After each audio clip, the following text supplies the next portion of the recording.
So James Anderson, we've been working with you, James, just over a year now. We got James in for a whole staff PLD end of 2021. Where do we meet Why did James you do first? that? Sorry? Why did you bring me in for a PL? What was the need that drove it? What did you see going on in your school? Yeah, I guess the backstory to that is a little bit like Jan mentioned. We've got really well-meaning students. We've got a really hardworking staff. We don't seem to have the same behaviour issues as other schools. But for want of a better term, we're a bit of a blunt instrument. Um, Everything's nice. And unfortunately, one question James has asked me recently is what is the undefined learning culture at your school? And if I was to answer this a year ago, and it's a little bit embarrassing, it's almost compliance. Yes, we've got really hardworking teachers, and our data's fine, but we're not here just for fine. As we know, we need to prepare students for the future.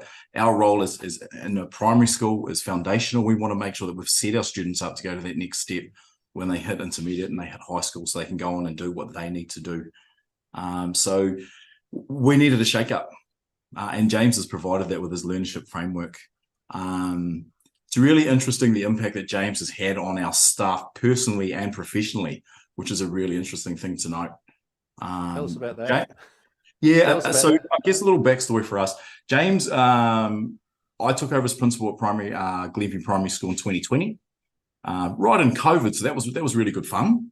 But previous to that, we had James, the previous principal, Tony, a lot of time for Tony, fantastic bloke. But he got this fantastic guy in James, but he only gave him to 2 staff members in each area. Don't ask me why. So we had little pockets of this really excited, informed staff, but it didn't go right across our staff, which I thought was just a terrible model. So went away, did some research around learnership, and we just had lights going on everywhere. So we couldn't get in quick enough, made contact with James. But what I wanted to do is if we're going to do something, it's got to be a whole staff approach. James isn't cheap, is he, guys? I think we'll all agree on that. But Good we do value. get, but yeah, I was going to say, but we do get bang for buck. So we went down. What we were looking for was a framework, and like we mentioned before, and a partnership in the learning process, which we didn't previously have.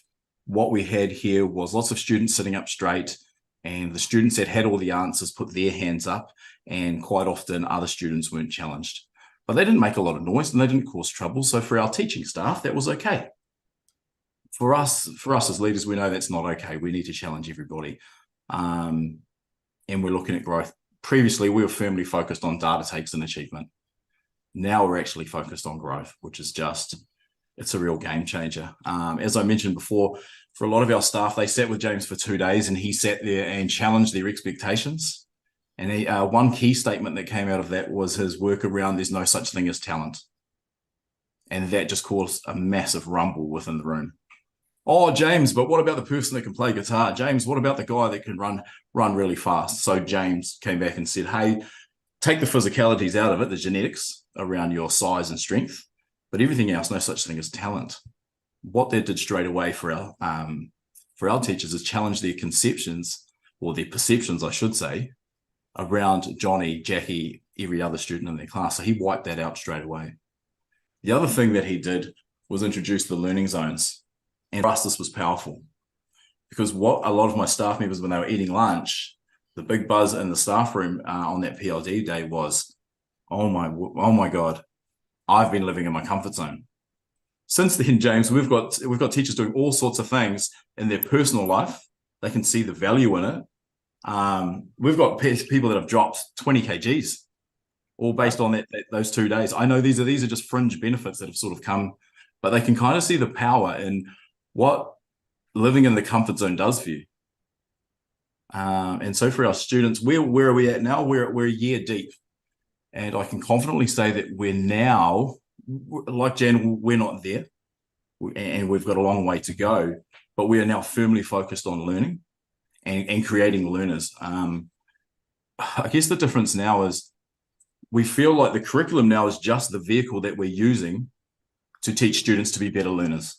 And James and the work that you've done Love with the that. learnership, has given us a framework and a blueprint. All power to Carol Dweck and positive mindsets, no criticisms. But what you've done, James, is you've provided a real framework and something that we can work with and follow, especially around the agile learner and the types of behaviors that go with it. And then with the mindsets, even better. So for us, one little example is my own daughter who does go to this school, and she's always been a really capable student, but everything had to be pretty and it had to be 100%. Now, this year, she's come home and we drive to school together, and she said to me, I said, what's the matter, darling? It's going to be yucky this morning. Yucky? Talk me through yucky. Well, it's learning time and I've got to get yucky, because if I don't get yucky, if I don't do the hard stuff, and I don't like being wrong, but if I don't go there, I'm not going to grow. And I thought, for a 10-year-old to have that, whereas if we rolled the clock back 12 months, she was really concerned that the teacher ticked everything and told her she was awesome. Now, if I look at the two experiences from a parent and from an educator's perspective, I want the second one. I want the person that knows, I've got to get yucky and I don't like it. And sometimes it is a bit embarrassing, but that's growth. And so she's now has an awareness of learning. And if anything, at 10 years old, she's now got the blueprint to take her to learn whatever she wants to learn in the future. So beautiful. Have we got that right across our school? Not quite. That'd be fair, right, James? Not quite. No. But it's always a journey. Yeah, but if I look at how our teachers now plan and prepare, just a huge difference, because initially there was a really, how do I put this, a mile wide, inch deep sort of understanding that, just sounds like we got to get the kids into the learning zone. I do that anyway. Now that we've come 4 terms deep, they realize that the zones are just a guide and an entranceway into the actual how they should be preparing. What we've found with a lot of our lower learners, and especially our junior, our year 1s and 2s who are new to school, they're constantly in the learning zone. And as a result, we know that is hard and that's yucky. So if we're there all day, by the time we get to lunch, we're seeing some behaviors that we don't really want to see. But that's how we're designing our program. So it's had a really big impact on how our teachers actually design their day now.